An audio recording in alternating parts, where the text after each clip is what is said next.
Thank you, Mr. Chair. Just a couple weeks ago, the governor of California, Gavin Newsom, referred to California's crime policies as a national model.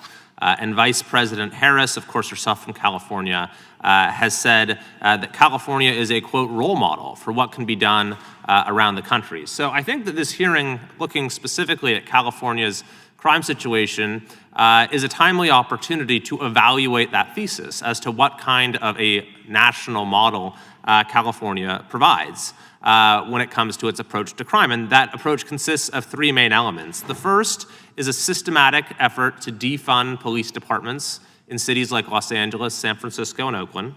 Second, a systematic effort to not enforce criminal laws with the election of so-called progressive prosecutors like George Gascon, Kamala Harris, and Chesa Boudin in San Francisco, Gascon again in LA, Pamela Price in Oakland.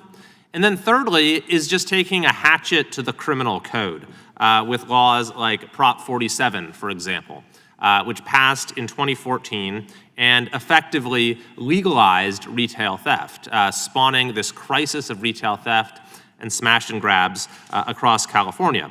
Prop 47 also effectively legalized drug possession, even for Class A drugs, even for fentanyl. And what that has done is made it impossible for us to get folks who have drug addiction the help that they need, so that you have them just living on our streets and tragically all too often dying on our streets in these open air drug markets that you have to walk through, wade through in many of our major cities.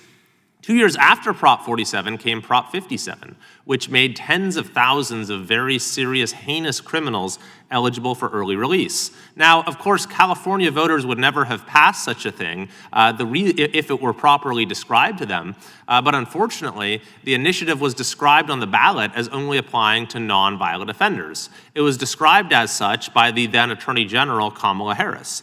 In reality, it made criminals eligible for early release who had committed crimes like rape, human trafficking with minors, assault with a deadly weapon, drive-by shootings. All of this was described as nonviolent activity by the Attorney General. And so with the passage of these measures, Prop 47, Prop 57, the defunding of police, the so-called progressive prosecutor movement, we have seen crime go up in California. The results speak for themselves. Just over the last 5 years, violent crime has gone up 15.1%, aggravated assault 30.6%, homicide 9.1%, aggravated assault with a firearm 62.9%. The violent crime rate in California is 31% higher than the rest of the country. But those statistics don't even tell the full story. If you look at San Francisco, for example, businesses are closing left and right. In just a short span of time in the last year, you had the closure of Nordstrom, Whole Foods, T-Mobile, Anthropologie, Saks, the iconic toy store that this movie Toy Story was based on had to close. In-N-Out had to close its first restaurant ever, citing the danger to customers and to their workers. Or if you just walk into, many of our major cities, you have to, if you want to go to the grocery store, you have to dodge needles, you have to wade through encampments. And when you go into the store, if you want to buy basic goods like, frozen foods or shampoo or conditioner, you have to go get a clerk to open up the cabinet to get it for you because everything is under lock and key. In Los Angeles, the police has specifically warned people that you shouldn't go outside when you are wearing jewelry. This is the reality of life in many parts of California following this dangerous decriminalization experiment. But the good news is this, that while Gavin Newsom says this is a national model, while Kamala Harris says it's a role model for the rest of the country, the people of California are rendering a very different verdict.